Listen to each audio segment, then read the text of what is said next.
So now that we've done our liquefy, the next thing I usually move on to is any sort of healing. Now, do note that the liquefy we did it on a separate layer. Always a good idea. If you don't know how to create a duplicate layer, just select your background, hit Command or Control J. That will create a new copy. Select that layer and apply your liquefy to that.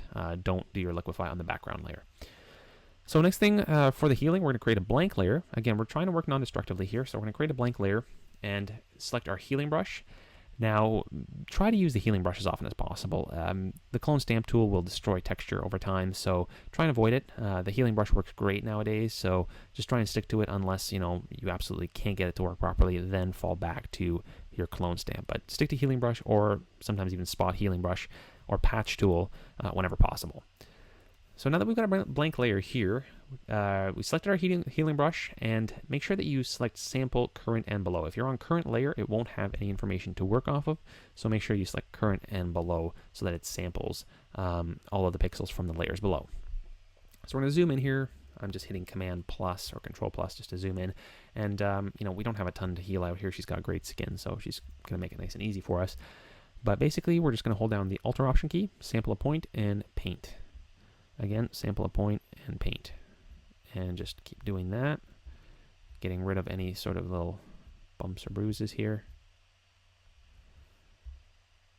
And you don't have to be super careful with this stuff. I mean, with a test look, it's a lot more relaxed than what we would be if we were shooting an editorial or something like a beauty look, where obviously things are very close and it's very important that everything looks perfect. So things like these stray hairs here, that's really, up to you whether you want to remove them or not. I mean, realistically, probably nobody will see this because we're zoomed at 100% here. This is a, 7,000 pixel image, even printed in her portfolio. Nobody will probably notice this, but again, your call, and you don't have to be super careful removing these because, again, it's not likely anybody but you is going to see this.